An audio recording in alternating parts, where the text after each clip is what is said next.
एक बार पिता पुत्र दोनों साथ मिलकर दूर के शहर में अपना गधा बेचने जा रहे थे। मार्ग में किसी ने कहा कि ये 3 गधों को देखो।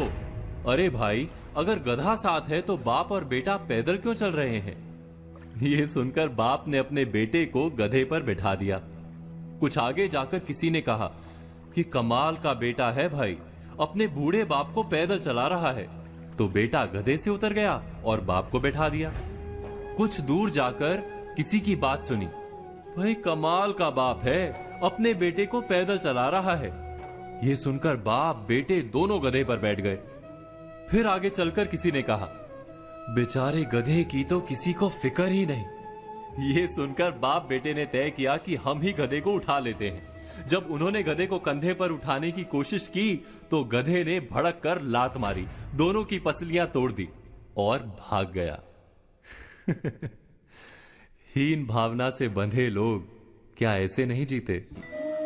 कभी कभी हमारे सारे निर्णय लोगों की धारणाओं पर आधारित होते हैं। हम यही विचार करने में जीवन बिता देते हैं कि समाज क्या कहेगा। अपने जीवन का प्रवाह लोगों की बातें सुनकर बदलते रहते हैं। ऐसी हीन भावना हमें जीवन में सफल नहीं होने देती। क्या ये सत्य नहीं? ये सत्य है कि समाज से उत्तम कोई दर्पण नहीं। अपने आप का परिचय प्राप्त करने के लिए समाज के दर्पण में पड़ने वाले हमारे प्रतिबिंब को देखना अत्यंत आवश्यक है। किंतु यह भी सत्य है, दर्पण की मर्यादा है कि वो उल्टा चित्र दिखाता है। समाज के दर्पण में दिखने वाले प्रतिबिंब को सीधा करके देखना आवश्यक है। इसका अर्थ क्या होता है? हीन भावना से बंधे लोग सदा ही समाज की बातों के आधार पर निर्णय करते हैं। इससे उलट श्रेष्ठता से बंधे लोग समाज की बात सुनने से बिल्कुल इनकार करते हैं, सिर्फ अपनी ही बुद्धि पर भरोसा करते हैं। दोनों ही क्या भूल नहीं कर रहे?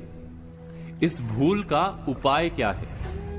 बहुत सरल सा उपाय है। हम जितना समाज के दृष्टिकोण को महत्व देते हैं, उतना ही अपने दृष्टिकोण को महत्व दें। अपनी शक्तियों और मर्यादाओं को जानकर आत्मविश्वास से भर जाएं। स्वयं ही हमारे निर्णय हमारे अपने होंगे और अहंकार से भरे नहीं होंगे। ना श्रेष्ठता से लाभ होता है, ना ही हीनता से लाभ होता है। सच्चे आत्मविश्वास से ही जीवन में सुख प्राप्त होता है। इस बात पर मनन, चिंतन, विचार अवश्य कीजिएगा।